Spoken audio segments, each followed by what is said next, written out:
Does anyone have does anyone have the Tim Pool video? I want to listen to the actual conversation that Tim Pool is having. Oh, there it is. Thank you so much. Which is nonsense. I can't possibly have babies because of climate change. You know? Right, which is nonsense. No, of But course. I do think it's crazy that I'm about to be 34 and I have no family. Because my dad had 2 kids by the time he was 27. Yeah.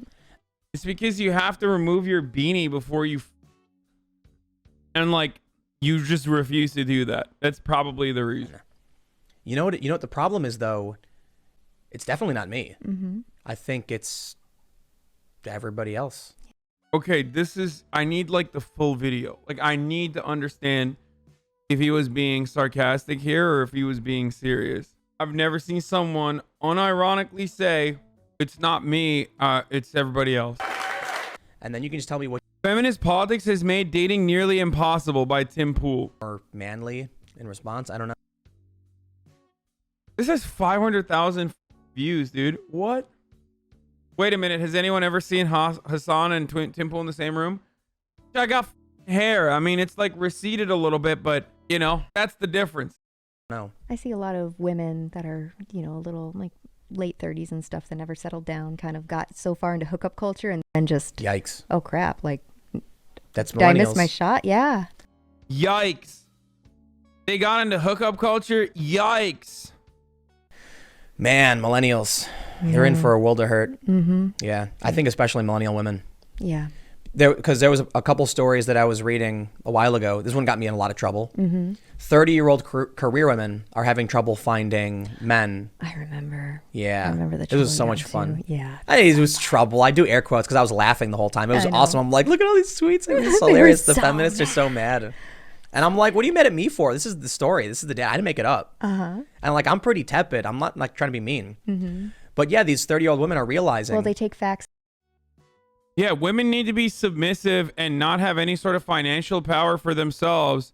And that's the only way that they can get a partner that is better off than they are. Obviously, it's their fault that now that the dynamic is shifting from a patriarchal one or one where women have some form of material power and can achieve some level of material equality, well, then it's going to be a lot harder for them to find partners. And that's, of course, not a systemic problem, but rather the fault of the women themselves for even going out and getting a job and pursuing a career. Also, Tim Pool is hilarious for being a 34-year-old who's also single and crying about how he can't find, relationships or whatever. No wonder people call you sexist. Yeah, I'm sexist, dude, of course. Everything I said wasn't sarcastic. Everything I said was being serious. People like Tim Pool unironically believe what I just said sarcastically. Okay? The issue is, and this is anecdotal, but the issue is, from what I see, from my personal relationships with my girlfriends that are lawyers, and now because I'm old, so I have like older female friends who have also grown alongside me who are now professional career women. And I see the problems that they have. For a lot of them, it's the fact that, and again, this is purely anecdotal. I'm not going to sit around and act like there is legitimate empirical evidence to anything I'm saying, unlike Tim Pool, who likes to read like pseudoscience and act like it's actually scientific thought or whatever. The purely empirical, the purely anecdotal evidence I have around this subject matter is that I think especially professional women have a harder time because men don't like it. Like, men get intimidated and insecure by, God, it feels so lame to say it, but I legitimately think that men get intimidated and insecure about women that have their own money and about women that have their own level of power.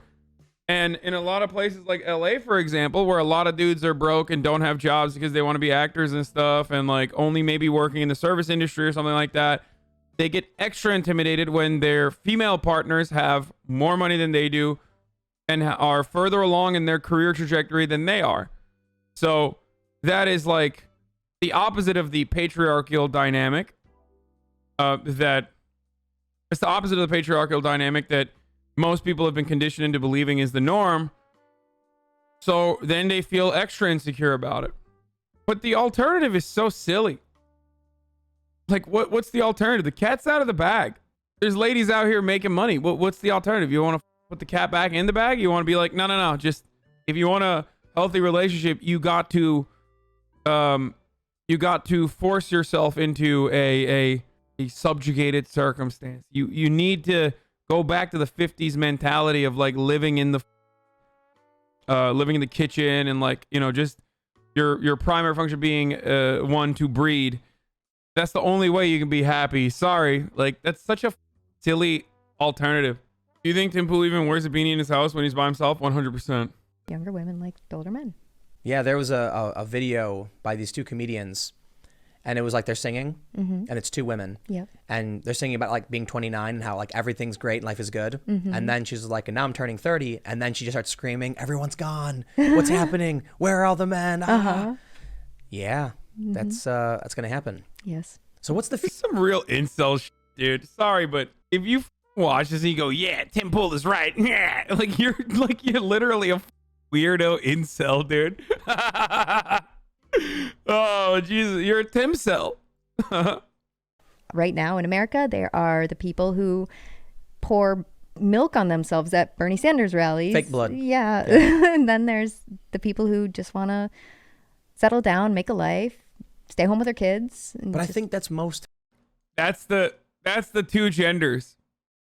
Actually, the people who pour milk on themselves at Bernie Sanders rallies, or the people that are normal and well-adjusted and just want to have a normal life. This seems like a good point. Yeah, it is a big problem, especially in the dating marketplace. I'm always on like Raya and dating apps. I'm trying to find women to date, and they're constantly pouring milk on themselves. I'm like, not this again. All I want is a well-adjusted normie. Would all these girls be pouring milk on them, dude? This is crazy. Big problem. People. Yeah, a lot of people are like that. You know what actually? There's like radical and then there's moderate. No, I actually think I started thinking this. The problems we're talking about are city problems. They're not rural problems. So rural people. Like if you live. It's funny. It's famous.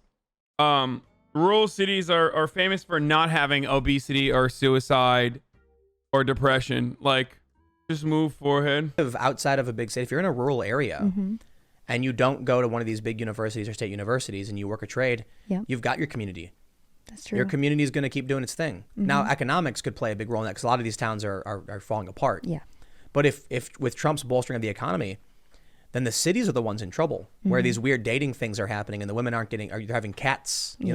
Like, listen, dude. People are getting increasingly more f***ed up, and is there a higher rate of depression in cities than rural places? Of course. Okay, there's a bunch of different factors that contribute to that, but it's up for everyone across the board. Now, the problem is like none of this has anything to do with like dating and feminism. What the f is this? Americans in rural areas are more like, trigger warning, suicide. Americans in rural areas are more likely to die by suicide. Suicide rates for rural counties are consistently higher than urban counties. So Tim Pool isn't even right about that. Anyway, I'm going to replay what this idiot just said, even though he was lying about like the most simple, most basic. It's not anymore. It's not. Look on Instagram, man. It's like there are a bunch of feminist writers. I kid you not, cat accounts. It's like, you know. People ask me why I won't start an account for my cat Figaro, and well, this might. Dude, okay, dude. This is such smooth brain garbage, dude. I'm sorry. Like, it's so fascinating watching Tim Pool's brain. It's so fascinating watching Tim Pool's brain because it's so obviously like he has such a one-track mindset. Like, come on, they got cat accounts. Like, women are doing cat accounts because they're lonely and they don't have babies. They should have babies instead. Have something to do with it. You don't want to be a cat lady. It's like classic bar stool talk. You know what I mean? It's a classic bar stool Andy. This is that you talk about with your homies when you're like 20 years old and a complete dipshit. Okay? Like women are getting cat accounts because they don't have babies, so they're just substituting with cats. Like that's That's just like homie talk. And you grow out of that and you learn that like this is idiotic. Like if he was doing this as a joke or as a bit, I would laugh at it because it's funny, right? But if he's like trying to have a serious conversation and trying to view it as though he is an honest actor trying to, in good faith, figure out what the problem is, if he's gonna bring this up, I'm gonna laugh at him because you're a child. He can share my account. It's like small animals are replacing the dopamine release you got from having babies. Yes. So now we've just replaced, eunuch animals instead of children. Yep. But it's mostly big cities. Yeah. You look at like, rural areas, they're still having bigger families. Yep. In fact, there was research done in the 2000s that conservatives were having more kids and liberals weren't. Yeah. Today, it's reflected in the Generation Z being slightly more conservative. Yeah. So if this trend remains true, What? Where is he getting his stats from? Like, where is he getting his numbers from? Anyway, let's go back to this idiot talking about how no one wants to because he refuses to take his beanie off in bed and constantly talks about statistics that he made up on the spot. Like, actually, 87% of men who wear beanies in bed can have the best kind of erection and orgasms. So I'm not taking my beanie off. But I do think it's crazy that I'm about to be 34 and I have no family. Because my dad had 2 kids by the time he was 27. Yep. And I'm like, man, you know what the problem is though? It's definitely not me. I think it's everybody else. Yeah. Any moment in your life where you have ever said something like this without any sort of reflection immediately after, if you've ever said something like this unironically, know that it is without a doubt 100% a certainty that you are the problem. We're gonna follow you right back. I'm sorry to bring this to your face. I'm sorry to throw this directly in your face, but you, my friend, are absolutely the problem. If this is what your mentality is, you are the problem. So like when it comes to the women that I've been in relationships with, so one relationship I was in was a woman had a career. And so we never saw each other. And she's like, I'm not giving up my career. I'm like, well, I'm certainly not. Yeah. And then some other women are like, I want to go adventure and do my thing. And I'm like, I'm all about freedom and liberty. So you do your thing, I guess. And the only option I really have is to be like, no. Yeah, I'm all about freedom and liberty so that I can talk behind your back on my show about how you wouldn't want to give up your career for our relationship. And I'm obviously not going to give it up because I'm the man in this situation. Come on. You're like, Why was he not embarrassed to post this on the internet is the question I have. Why did he decide to post this on the timeline? Like, he had this conversation, reflected on it, and he was like, this is pretty good. I'm going to put this out there. And then the second part of this equation is like, why did 400,000 people watch this and like 18,000 people were like, yeah, that's me? It's kind of weird that like so many people literally are like, yeah, Tim Pool, you're right. Okay, I need to watch more Timcast. I get why people watch it. It's very entertaining. It's really sad.